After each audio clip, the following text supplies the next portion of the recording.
And so externally, you might look successful and you might be receiving praise. People think you're capable and dependable and strong.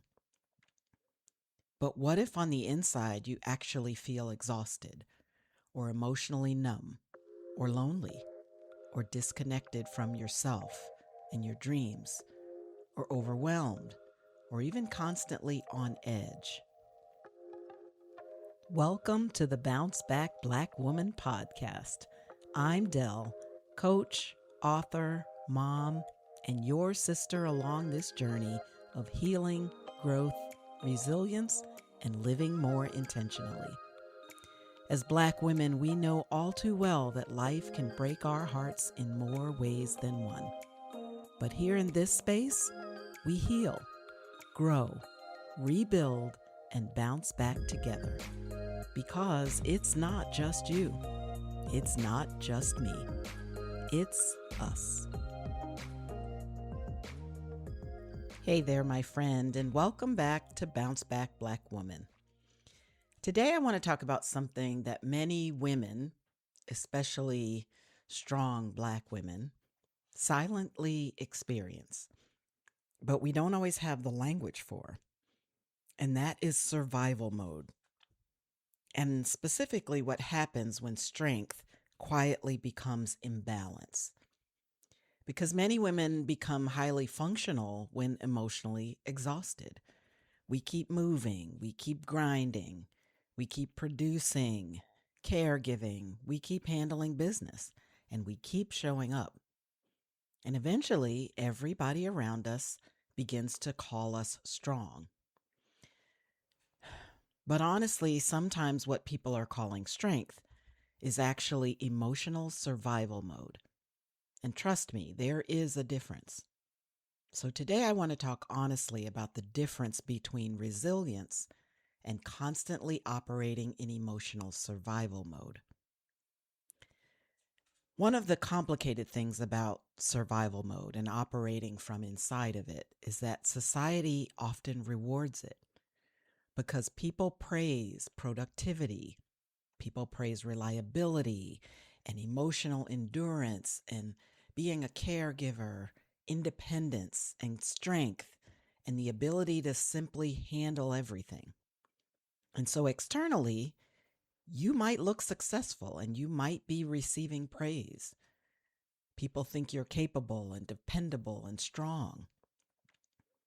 But what if on the inside you actually feel exhausted or emotionally numb or lonely or disconnected from yourself and your dreams, or overwhelmed, or even constantly on edge? And I want to be honest, my friend, many women become so used to functioning in survival mode that they just simply stop recognizing it and recognizing that they're doing it because survival mode becomes normalized. You get used to never resting fully. You get used to always anticipating problems before they arise. You get used to constantly carrying responsibility and taking care of that responsibility. You get used to suppressing your emotions because nobody will really get it. And you get used to staying in go mode all the time. And friend, that's not peace. That is nervous system exhaustion. I want to talk about what I'm calling hyper independence, and sometimes why that is often self-protection.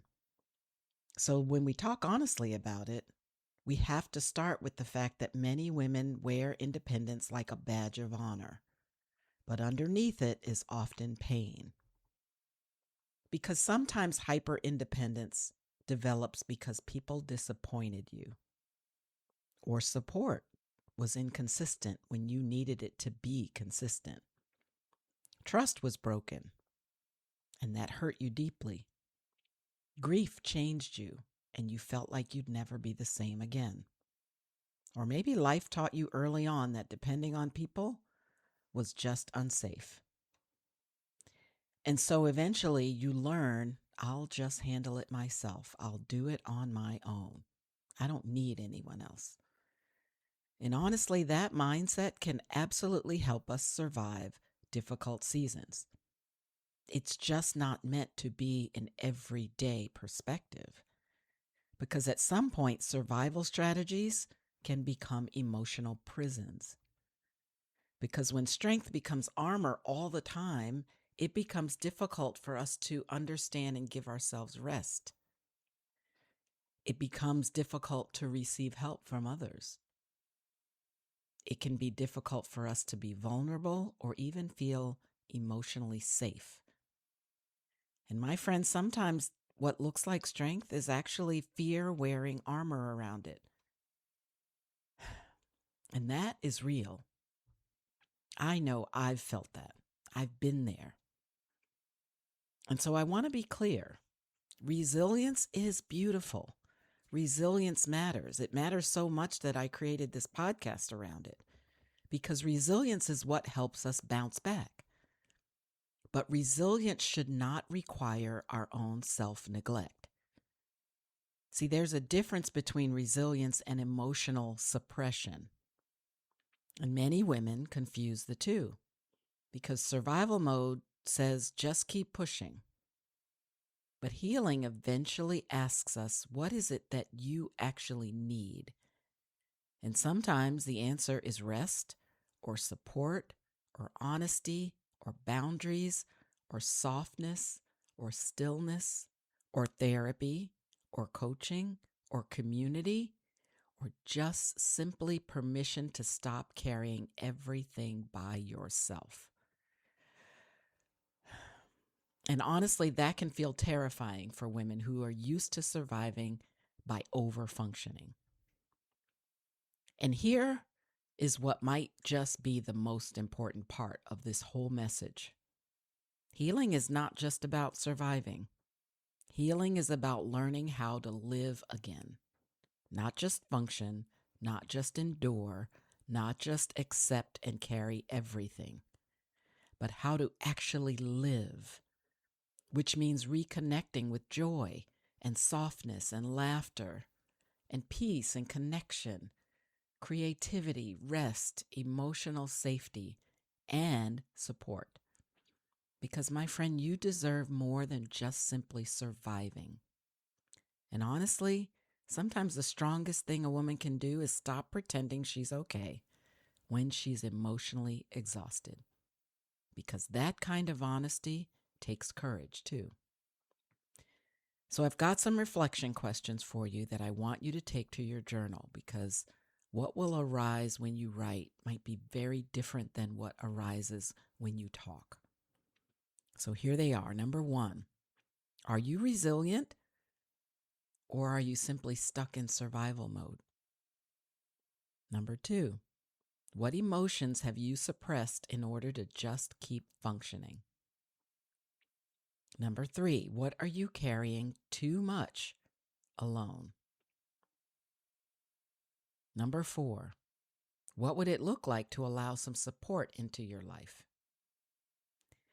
And friend, if you're looking for a more intentional step that you can take in your own healing and growth journey, I want you to grab the newly updated guided bounce back roadmap. It's free. I created it for you, specifically for you that listen to this podcast and feel inspired and motivated and need something tangible that you can take with you on that journey. It's designed to help you reflect and reset and move forward more intentionally. My friend, I want you to remember this. Strength is beautiful. Resilience matters. But you were never meant to only survive. Healing also includes learning how to soften safely again. And maybe that's the next phase of your own bounce back. Not just surviving life, but finally allowing yourself to live it. And when you download it, you'll automatically be entered into an upcoming drawing to win one of 2 new Bounce Back Black Woman t-shirts, or a signed copy of my soon-to-be released book, Ruthless Intentionality.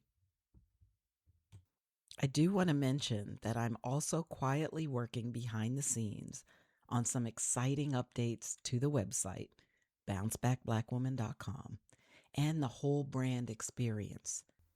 So this is the perfect time to stay connected because there's much more on the horizon, my friend. Because it's not just you. It's not just me.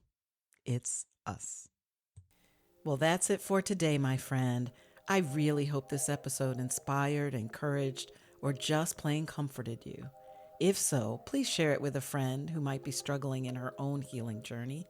And if you take a moment to leave a quick review on Apple Podcasts, you'll help other women find encouragement through their heartbreak. Remember that God is holding your hand along this journey, and guess what? I'm holding the other. Life is short, so bounce back, Black woman.